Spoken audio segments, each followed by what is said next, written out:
Brother called me a liability in front of 12 people, not behind my back, not in a whispered phone call to our mother, in a conference room on the 14th floor of a building I had helped him lease, with his investors sitting around a mahogany table, coffee going cold in their cups, and me standing at the door with a folder tucked under my arm.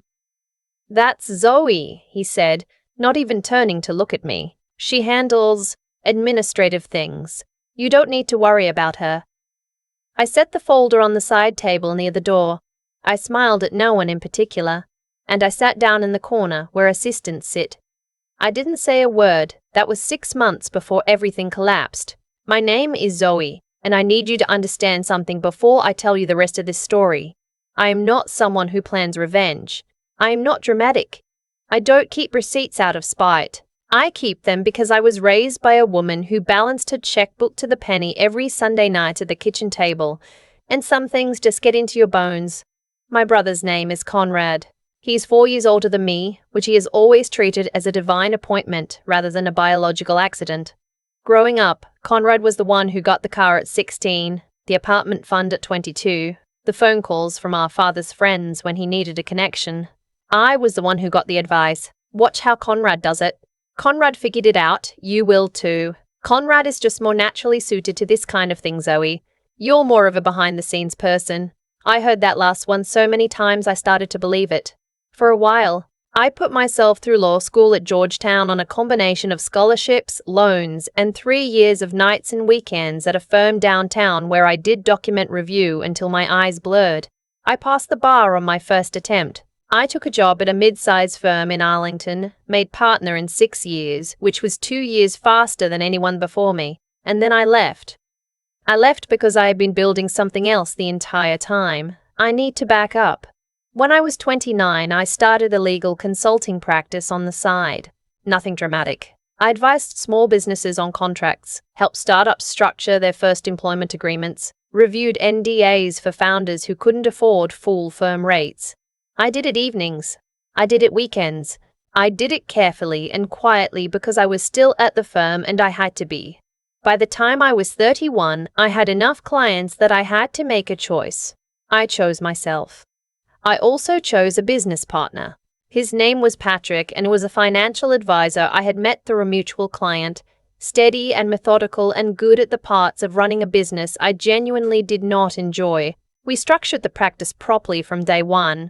Operating agreement, capital contributions documented, everything filed correctly with the state. We named it Alderton Advisory, which was my grandmother's maiden name. She had died the year before and I wanted something of hers to keep going. Alderton Advisory grew, not explosively, steadily. The way things grow when you tend to them consistently and don't make stupid decisions just because someone is flattering you. Conrad knew I had left the firm. Conrad knew I had some kind of consulting thing going. Conrad did not know the details because Conrad had never once asked me a genuine question about my work in my entire adult life. Every conversation we had about my career eventually curved back to his. I had learned to give him just enough information to satisfy the surface of his curiosity, and he had learned to accept that because he wasn't actually curious. He just wanted to feel like he was staying informed. What Conrad did know was that he needed money. His firm, a boutique wealth management company he had started 4 years earlier with backing from 2 of our father's old friends, was in trouble. I knew this not because he told me, but because his assistant Renee had become a client of Alderton Advisory, and in the course of reviewing her personal LLC documents she had mentioned carefully that things at Conrad's office had been a little uncertain lately. I thanked her for the context and kept it separate in my mind. I didn't ask follow-up questions. I filed it. 3 months after that, Conrad called me. He needed a loan, not from a bank. He had already been to 2 of them, he said, and the terms were unreasonable. He needed $250,000, short-term, 18 months, and he would pay me back with interest. He had a plan to restructure, bring in a new line of revenue. He just needed the bridge. I want to be honest about what I felt in that moment, because I think it matters. I did not feel triumphant. I did not feel powerful. I felt tired. Tired in the specific way you feel when someone who has ignored you for years suddenly discovers your phone number because they need something you have. I sat in my car in the parking garage of my office building, and I held the phone against my ear, and I listened to my brother explain his situation, and I felt the particular exhaustion of being seen only when you are useful. I told him I would think about it. I talked to Patrick. Patrick's position was simple. If we were going to do this, we were going to do it right, not as a family favor, as a business transaction. Fully documented, security interest properly perfected, UCC filing, the works. If Conrad wanted my money, he was going to do it on terms that protected me the way any lender would be protected. Conrad pushed back. It felt overly formal, he said. We're family, Zoe. This isn't a Wall Street deal. I told him those were my terms or there were no terms. He signed. I want you to remember this part. He signed a promissory note, a security agreement granting Alderton Advisory a security interest in the assets of his firm, and I filed a UCC-1 financing statement with the state within 10 days. Patrick handled the filing personally. I have the confirmation number saved in 3 different places. Conrad got his bridge loan. He made the first 2 payments on time. Then he missed 1. Then he made a partial. Then he stopped returning my calls about it. I gave him 60 days past the default date before I did anything. Not out of softness, out of documentation. I wanted a clear record of the default and my attempts to resolve it before I took any formal steps. During those 60 days, my mother called me 4 times to tell me I was being difficult. He's trying, Zoe. You know how hard he's working. Conrad has a lot of pressure on him right now. This is what family does. You don't lawyer up on your own brother. The 4th call, she told me that Conrad had mentioned I was holding the loan over his head to feel important. That one I wrote down, word for word in the notes I was keeping. Not because I planned to use it, because I have my mother's habit of recording things precisely. I retained outside counsel, not from my own firm, that would have been a conflict. I hired a litigator named Sylvia out of a boutique in DC who specialized in commercial disputes. I explained the situation. She reviewed my documents, looked up the UCC filing, and said, with the particular calm of someone who has seen everything, "You're in a very strong position." I did not feel strong. I felt like I was about to set fire to my family at Christmas, but I also knew what Conrad had done with part of that money. I had found out through a detail so ordinary it was almost funny. My cousin had mentioned at our aunt's birthday dinner that Conrad had gotten an incredible new car. I asked what kind. She said it was a vintage Porsche, 1987, slate grey. Beautiful. She'd seen it at his house when she dropped something off. Conrad's house. Not his office. I had given him money to save his business. He had bought himself a car. I asked Sylvia to begin the enforcement process. What happened next I was not expecting. Conrad did not call me to negotiate. Conrad did not call me to apologize. Conrad called our mother, and that our mother called me and said that Conrad was consulting with his attorney about whether I had exerted undue influence when I had him sign the loan documents. Undue influence. I had given my brother a lifeline he had begged for, documented it properly because I am a lawyer and that is what lawyers do, and he was now exploring whether he could claim I had somehow taken advantage of him. I sat with that for an entire evening. I made dinner, I washed the dishes, I watched something on television that I cannot remember, and I sat with the specific quality of that betrayal. Not surprised. I had stopped being surprised by Conrad a long time ago. Just the weight of it, the particular heaviness of being related to someone who can look at your protection of yourself and call it aggression. Then I went to bed. Then I got up and I went to work. The case came before Judge Patricia Holloway in Federal District Court, because the amount in dispute crossed the threshold, and because Sylvia had structured the filing carefully. I had appeared before Judge Holloway once, years ago, on a matter at the firm. I had not thought about that until Sylvia mentioned her name. I did not say anything about it. Conrad showed up with an attorney named Douglas, who had the slightly disheveled confidence of someone who had done well in regional litigation for many years and believed that was sufficient preparation for any room. He did not seem to have read the loan documents as carefully as he should have. I sat next to Sylvia at the plaintiff's table. I had a legal pad. I took notes. I did not look at Conrad. Douglas opened by suggesting the entire loan arrangement was coercive and informal, which was an interesting position given that we had the signed documents, the notarized security agreement, and a properly perfected UCC filing that had been on public record for 14 months. Then Conrad stood up. "I'm going to tell you exactly what happened, because I know how it sounds and I want you to have the facts." Conrad stood up without being invited to speak. His attorney was still mid-sentence, and he said, loudly enough for the whole courtroom to hear, "Your Honor, my sister is doing this to control me. She has always had control issues. She is not stable." The room went very quiet. Judge Holloway looked at Conrad. She looked at him for a long moment, the way someone looks at a thing they are trying to classify. Then she looked at Douglas, who had the expression of a man whose client has just handed him a live grenade. Then she looked at me. I had my pen on my legal pad. I had not moved. She turned back to Conrad and said in the level tone of someone who does not need to raise her voice to make a room pay attention, "Sir, I need you to be seated. Your counsel will speak for you." Conrad said, "But she's been, sit down please." He sat. Douglas attempted to recover. He pivoted to a procedural argument about the security agreement, suggesting that because Conrad had signed without having independent counsel review the documents, there might be questions about informed consent. Sylvia stood up.